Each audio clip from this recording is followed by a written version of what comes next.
La paracha Bahar, ce passage de la Torah, de la Bible, qui nous parle de l'année sabbatique, de la Shemitah. Et bien sûr, il faut comprendre qu'est-ce que Dieu nous demande en nous demandant d'arrêter de travailler pendant une année entière. Bien sûr qu'on pourrait expliquer cela pour que pendant un an on se retire de ce qui est uniquement matériel et physique pour penser au spirituel. Mais il aurait pu y avoir d'autres moyens. On ne nous interdit pas de travailler pendant un an. Ce qui nous interdit, c'est uniquement de travailler la terre. Et c'est qu'en Eretz Israël qu'il y a ce commandement. En dehors d'Eretz Israël, ce commandement n'existe pas. Donc il y a quelque chose d'un peu plus profond qui se trouve derrière cela. Bien sûr, pour comprendre le sens de cette année sabbatique qu'on appelle la Shemitah, il faut comprendre quel est le but de la venue de notre âme dans ce corps et dans ce monde, et comment Dieu a voulu que le monde fonctionne pendant les 6000 ans de ce cycle. Il est clair que Dieu tient et tiendra toujours, puisque pour lui il n'y a pas de temps, à faire du bien. Et la décision qu'il a prise, la manière dont il voulait que ce bien soit fait, c'est de la manière suivante. Un petit exemple, juste pour se faire une idée, d'un roi qui prend un bijou avec plein de diamants et qui brise ça en quantité énorme de petites parcelles, et ça se trouve jeté un peu partout dans la terre, dans des plantes, sur différents endroits, et il nous demande d'aller récupérer ces parcelles de diamants, de les nettoyer, de les ramener. C'est ce qu'on appelle dans la langue de la Torah, donc l'hébreu de la Shona Kodesh, Nitzotse Kedusha. Des parcelles de sainteté, de lumière. Et tout notre travail est en fait de sortir ces Nitzotse Kedusha et de les faire remonter vers le haut. Simplement, ce qu'il faut savoir, c'est qu'il y a plusieurs étapes. C'est exactement lorsqu'on sort un diamant de la terre, il va falloir d'avant tout retirer toute la saleté qui est autour, et ensuite, il faudra savoir comment le tailler, l'enjoliver, et ensuite le mettre sur une bague, et à la toute fin, que personne le porte sur son doigt. C'est le but auquel on arrive. Donc là, on voit différentes étapes, mais il y a une finalité. Et on va voir ce qui se passe avec ces parcelles de lumière. En fait, le nombre de parcelles de lumière qui ont été donc brisées, mises à l'emplacement où elles n'auraient pas dû être, à une limite dont on est très proche. Et à travers cela, on va comprendre un verset qui se trouve dans le livre de Daniel, où il est dit que l'étape suivante peut commencer à deux moments. Un, c'est Berita, c'est-à-dire en son temps, il y a une limite qui n'est pas dépassée, mais il y a une autre possibilité qu'on appelle Ahishena, qui veut dire je vais devancer cette étape. Et le Talmud, la Gemara, se pose la question, c'est où en son temps, ou avant 100 ans, ça ne peut pas être les deux à la fois. Or, le même verset dit Be'ita ahishena. En 100 ans où je devance, et je devancerai. Et le Talmud nous transmet la réponse qui leur avait été transmise depuis Moïse, depuis Moshe Rabbeinu, que ça dépend uniquement de l'attitude, de la manière dont les hommes vont vivre. C'est-à-dire qu'il est possible de faire que le début de cette étape commence avant ce moment extrême. C'est ça, Hishana.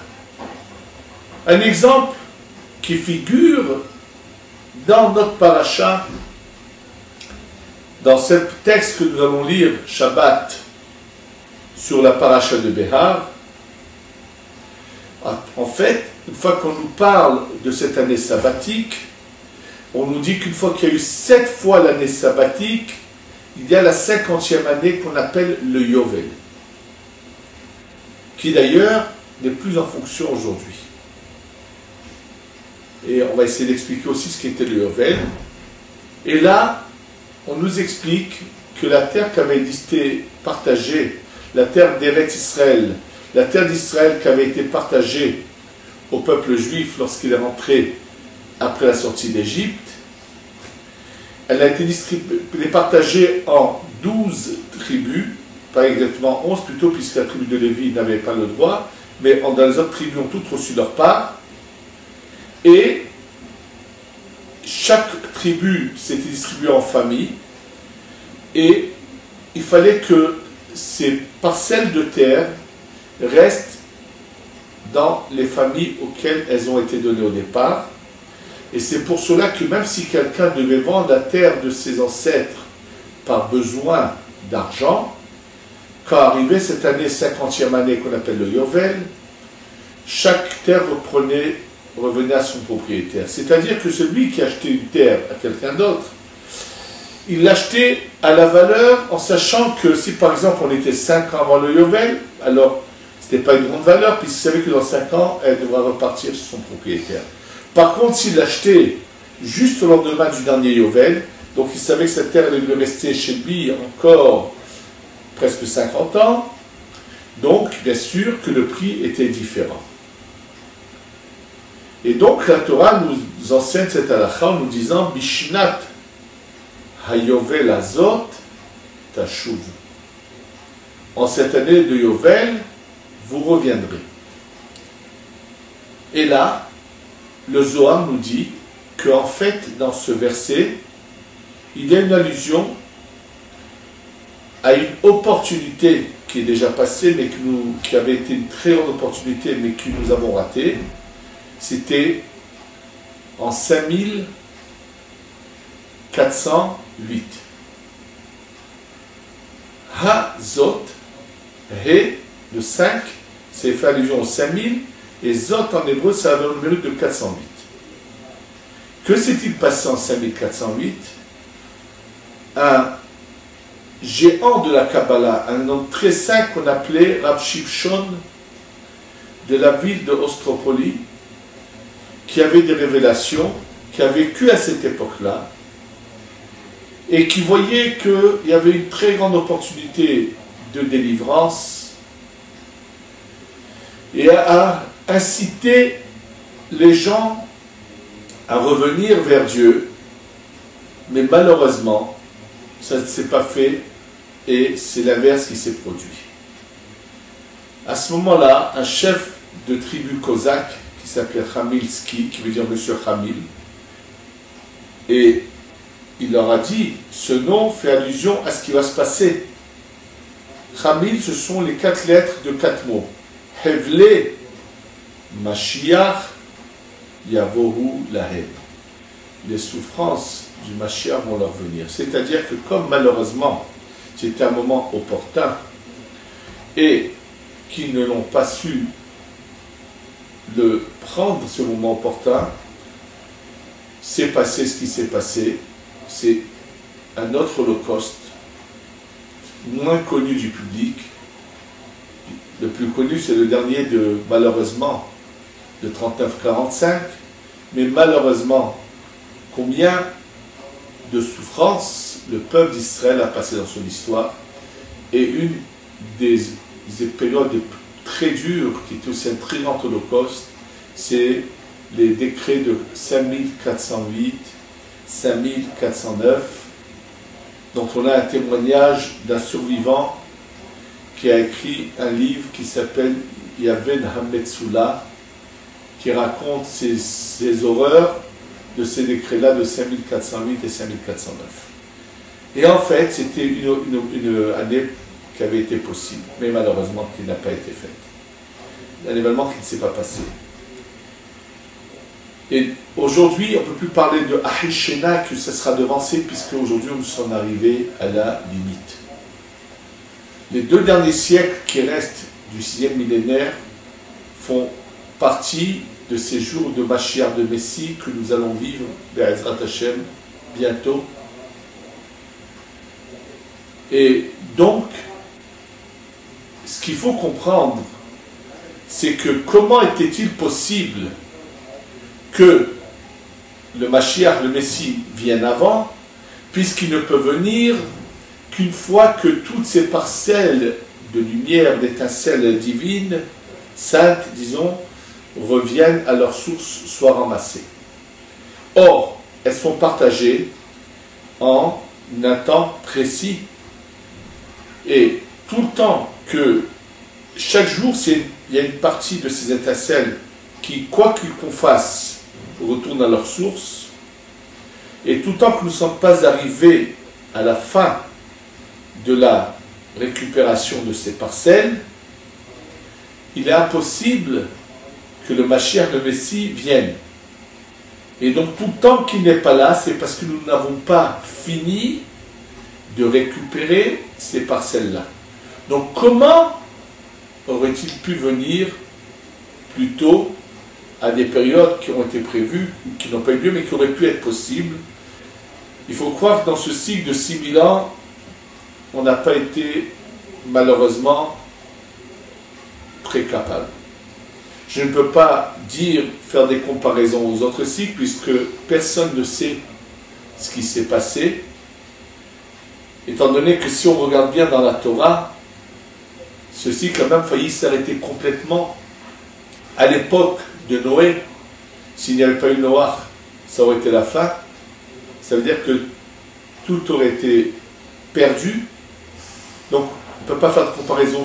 On doit essayer de comprendre ce qu'on vit et au moins de savoir quel est notre but et ce que nous avons à faire et ne pas rater cette vie que Dieu nous a donnée.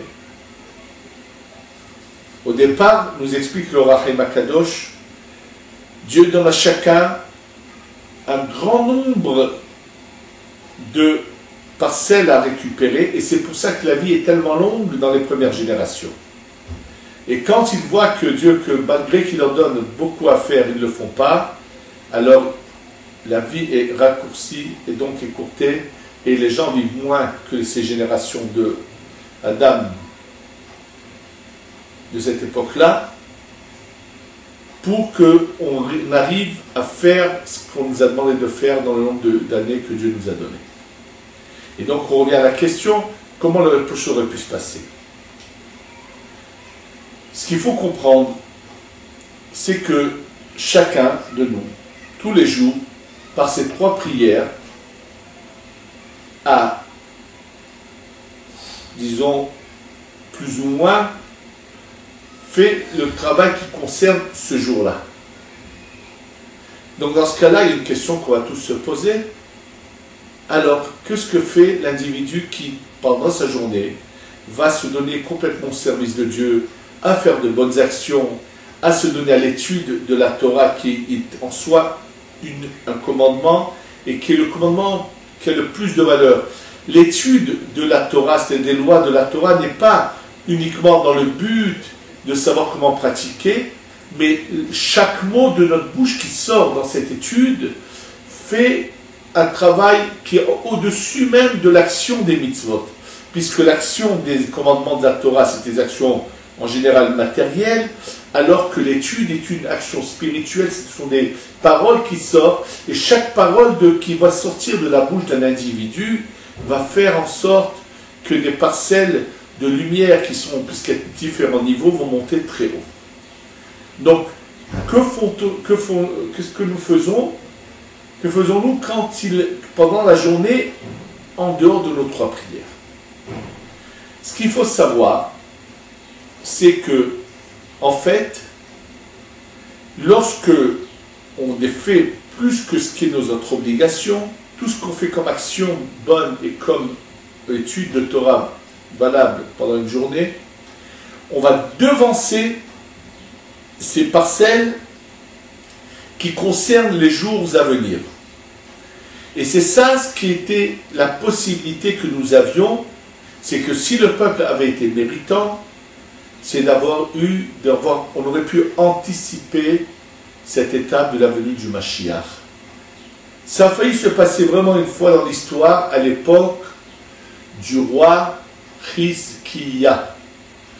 Le roi Chizkiya, qui est un saint, va réussir à faire en sorte qu'il n'y a pas une seule personne qui va transgresser les lois de Dieu de la Torah. Tout le monde va étudier la Torah, tout le monde va la pratiquer. Et en fait, quand vient cette guerre où Sanherib vient mettre le siège sur Jérusalem et que de manière miraculeuse, Dieu sauve le roi Hizkiya et le peuple d'Israël et que toute l'armée de Sanherib, 180 000 hommes, en une nuit, se trouvent la mort. Et après, de manière miraculeuse, tous les corps sont éjectés vers la mer. C'était vraiment le moment le plus opportun, et c'est ce que Dieu voulait faire, que le roi Hizkiya devienne le Mashiach, et que cette guerre soit c'est ce qui est prévu, que de Gog ou Magog, c'est-à-dire cette guerre qui devait avoir lieu avant la venue de la Géoula. Mais malheureusement, ils n'ont pas à ce moment-là l'idée de remercier Dieu pour ces miracles innombrables qu'il vient de faire. Entre-temps, il se passe quelque chose et c'est trop tard. Voilà que cette possibilité d'anticiper la venue du Messie n'a pas eu lieu.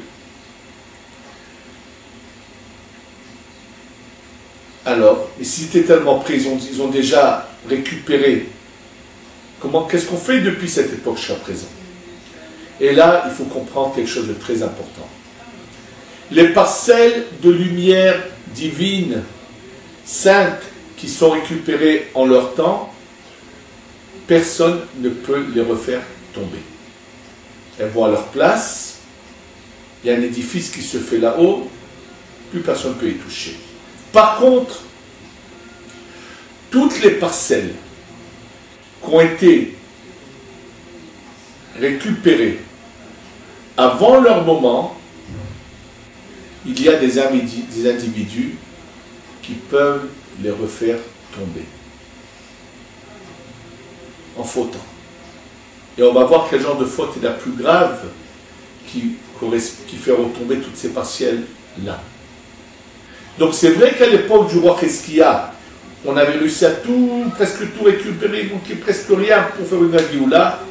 Mais comme ils ont raté l'occasion, entre-temps, apparemment, des gens se sont relâchés, ont commencé à faire des fautes, et hop, c'est retombé. Et puis, de nouveau, après la mort du roi Hizkiya, de nouveau, les gens se sont laissés aller, des nouvelles générations, qui ont fait de très graves fautes, qui ont tout fait retomber, ce qui avait été fait avant le moment. Et donc, nous sommes, c'est vrai, dans ce qu'on appelle Be'ita, c'est-à-dire à l'extrême où, d'un moment à l'autre, on devrait voir le Mashiach venir. Maintenant, le Gaon de Vilna, dans son commentaire sur le Sifra de Tzniauta, nous explique quelque chose de très important. Nous explique que si nous avions eu la Géoula, donc dans ces possibilités qu'on avait d'anticiper, dans ce cas-là, depuis ce moment-là jusqu'à l'extrême limite, il n'y aurait pas eu la résurrection des morts, puisque tout simplement tout le peuple d'Israël aurait vécu ici, sur la terre d'Israël. les autres peuples dans leur pays sans pouvoir nous assujettir ou nous dominer, et il y aurait eu une royauté. C'est ça ce qu'on appelle Mashiach ben Yosef, et tout ça se serait passé jusqu'au moment limite duquel nous sommes très proches, où finalement serait venu Mashiach ben David, et là, donc Messie qui est de David, qui va finir, où là c'est la fin, où on passe à l'autre étape. Maintenant, pour comprendre qu'est-ce que se passe-t-il avec ces parcelles de lumière que chacun peut ou ne pas récupérer, et ainsi de suite, avant d'en parler, il faut savoir que la faute la plus grave qui fait retomber ces parcelles-là, ce sont les fautes qui concernent le brit, c'est-à-dire l'union qu'a un homme ou une femme avec tout ce qui est prohibé et interdit par Dieu, par la Torah. Toute relation que Dieu a interdite, quand elle est commise, fait non seulement à la personne qui le fait un mal terrible, mais fait du mal à tout le peuple d'Israël et retarde la délivrance. Ces parcelles-là, qui sont donc en plusieurs niveaux, il y en a qui se trouvent dans la terre. Et donc, c'est pour cela que le travail de la terre a également des règles. Quand la Torah interdit de greffer des espèces l'une avec l'autre, c'est parce qu'en greffant des espèces, on va commencer à faire des mélanges de parcelles qui n'auraient pas dû être mélangées ensemble. Ce n'est pas par hasard qu'aujourd'hui, on assiste à toutes sortes de choses faites en laboratoire, qui a fait que presque toutes les espèces sont greffées. Tout ce qui se passe n'est pas du tout un hasard. En fait, comme on a la toute fin, les parcelles sont tellement petites que des fois, elles ont besoin de cette union, puisque la Torah ne nous interdit pas de consommer des fruits qui ont été greffés. Ceux qui ont fait cette greffe ont agi contre la volonté de Dieu, c'est-à-dire contre ce qui est marqué. Mais ceux qui, en consommant et en récitant une bénédiction, on va aider ces parcelles à retrouver leur place et à monter, et ainsi de suite. Ce qui se passe, c'est qu'en Eretz Israël, la 7e année, la terre a une élévation spirituelle, et donc il ne faut pas planter pour récupérer. En plantant, en utilisant la terre la 7e année, on va faire l'inverse de ce qui est fait pendant 6 ans. Pendant 6 ans, quand on plante des choses dans la terre, qu'on fait pousser des choses, en fait, par cette action-là qu'on les fait en respectant les lois de la Bible de Dieu, on va aider des parcelles à sortir. Par contre, lorsque c'est fait dans l'année qui est interdite, l'effet est l'inverse. Maintenant, que se passe-t-il par rapport à ces parcelles que nous récupérons régulièrement? Pour le comprendre, on va prendre un exemple tout simple. Quand je consomme des aliments, je viens pour manger un aliment, je prends un fruit. Il y a plusieurs fruits où il est impossible de les manger sans enlever leur coquille, leur peau.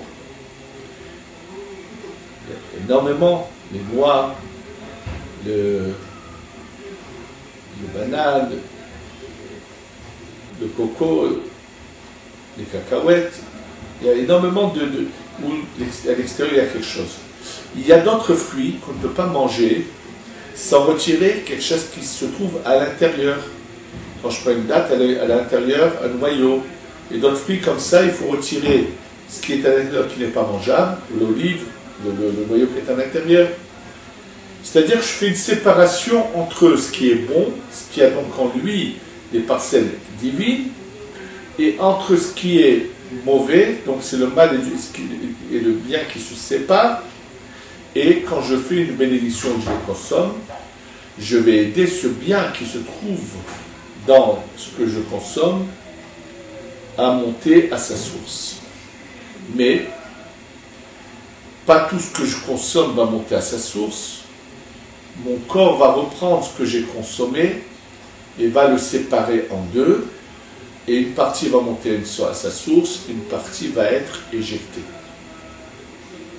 En fait, chaque semaine, pendant la semaine, je fais des prières, je fais de bonnes actions, j'ai accumulé du bien, des lumières, mais qui vont avoir besoin d'être de nouveau retravaillées. C'est ça le Shabbat. Le samedi, de ce jour saint de la semaine, où aucun travail physique n'est toléré, puisqu'en fait, on passe à l'étape au-dessus, où on reprend des parcelles de lumière, et on les sépare de nouveau, pour les aider à mieux monter. En fait, avec la venue du Mashiach, du Messie, quand on va passer à l'étape suivante, ceux qui auront cette chance-là, et on va redevenir spirituel, tout ce bien qu'on aura acquis pendant une vie, il y aura de nouveau un travail dessus, avec un choix. De la même manière qu'on a un libre arbitre, il y en aura aussi un, mais qu'à un niveau au-dessus, où on fera un choix. Malheureusement, ceux qui auront agi de manière immorale et qui auront commis des fautes graves, telles que j'ai mentionné précédemment, sans jamais se repentir, sans jamais réparer cela, les pauvres, eux, sont complètement effacés et ne passent pas à l'étape suivante. Ils sont perdus, c'est fini, c'est une fin tragique et malheureuse. Et donc, il faut qu'on sache que chacune de nos actions, de nos pensées, de nos paroles, peuvent agir de manière positive et bonne ou de manière négative, chas v'shalom.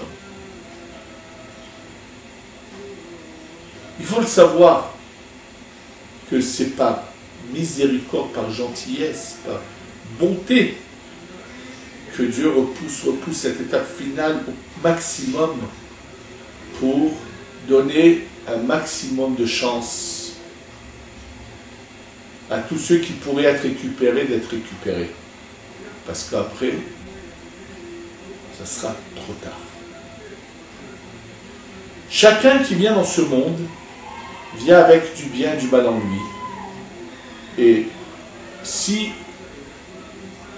il sait choisir son chemin, il arrivera à se débarrasser du mal qui est en lui, à faire dominer le bien qui est en lui et remplir son rôle et son but, et pourra réussir son examen de passage. Et sinon, malheureusement, il est perdu. Et donc, c'est ça, cette loi de Shemitah qui concerne la terre, puisque la terre, cette année-là, en question, a quelque chose de particulier. Il faut savoir que la terre qui représente dans les sphères ce qu'on appelle la Malchut a une particularité. Cette année sabbatique, en fait, dans nos mitzvot, dans nos bonnes actions, dans nos prières, on va faire exactement ce que fait chaque semaine le Shabbat ou les jours de semaine. C'est-à-dire que l'année sabbatique, bien qu'apparemment nous ne voyons rien, il faut savoir que notre âme, elle, est en train de travailler à un niveau qui est au-dessus. Et en train de travailler sur les 6 années précédentes et reprendre toute cette accumulation de bonnes parcelles et les retravailler. Et bien sûr, le Yovel dont on a parlé de cette 50e année fait allusion à l'étape au-dessus qu'on appelle la Bina, auquel nous allons nous-mêmes passer, ceux qui auront la chance de passer à cette étape-là avec la venue du Mashiach. Donc la résurrection des morts ne se fera qu'après Mashiach ben David, que nous savons, qui nous espérons à tout instant.